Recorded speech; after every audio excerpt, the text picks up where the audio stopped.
আটকে দেব।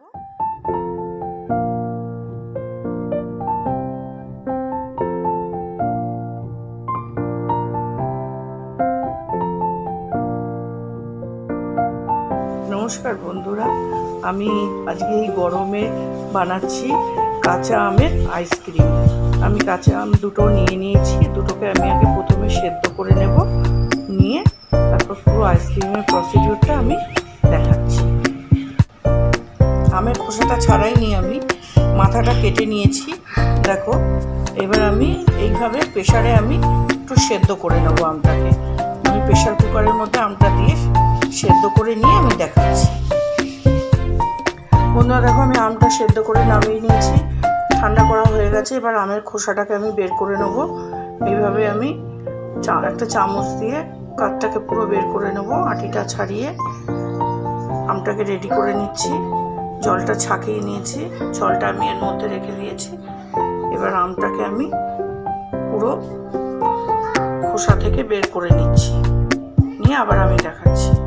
বন্ধুরা দেখো, আমার দুটো আমের কাঠ বের করে নিয়েছি, কাঠটা এতটা কাঠ হয়েছে। এবার আমি এর মধ্যে দিয়ে দিচ্ছি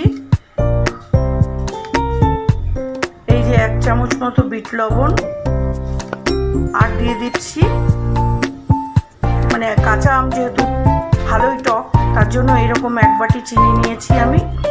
এই বাটির এই চিনিটা আমি এর মধ্যে দিয়ে দেবো। দিয়ে দিলাম চিনিটা,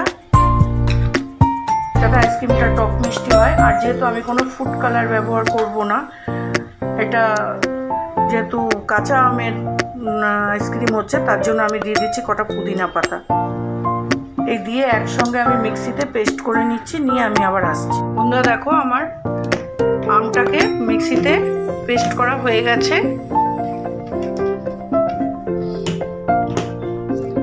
দেখো কত সুন্দর কালারটা এসছে।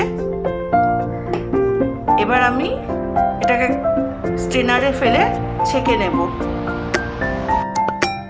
ছেঁকে নিয়ে আবার আমি দেখাচ্ছি। দেখো, আমি স্ট্রেনারের মধ্যে দিয়ে দিলাম।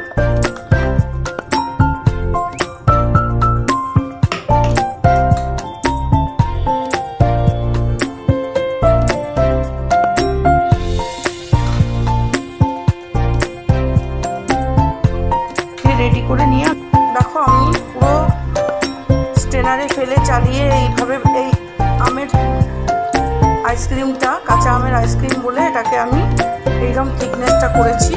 আর এখানে আমি কতগুলো এই কাগজের কাপ সাজিয়ে নিয়েছি, এর মধ্যে আমি দিয়ে দেবো।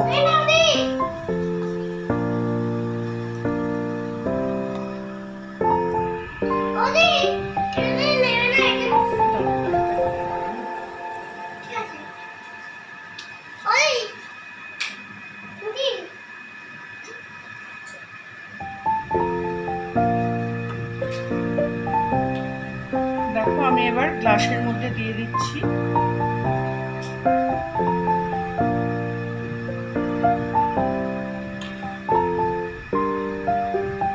প্রত্যেক কটা গ্লাস আমি ভরে দেব।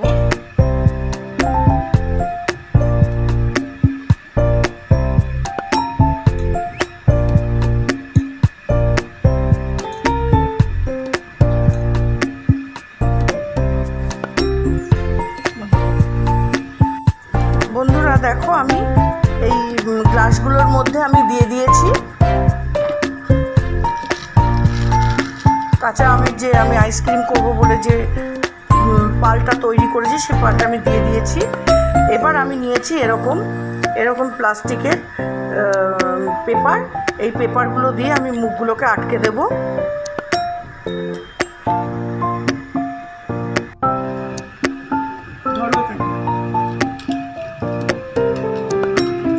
এইভাবে আমি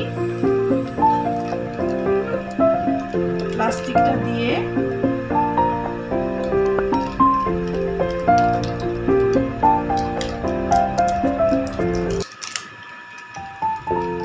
একটা গার্ডার দিয়ে মুখটাকে আটকে দিলাম।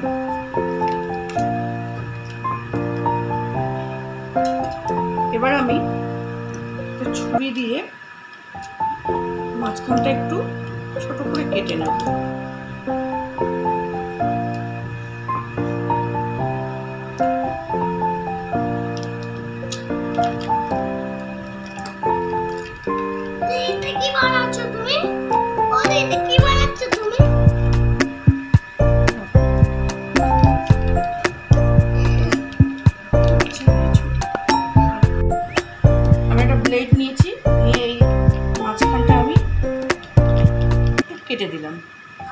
দিয়ে এবার আমি একটা এর মধ্যে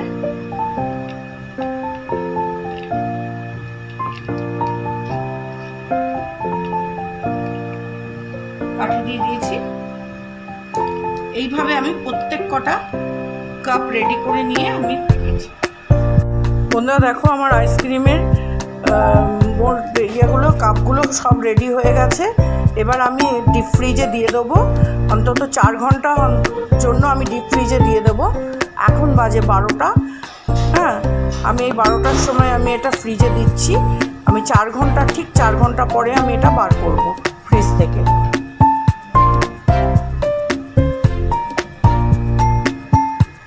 চারটের সময় আমি 5টার সময় বার করব ফ্রিজ থেকে। তাহলে চলো বন্ধুরা, আমি এটা ফ্রিজে দিয়ে দিই।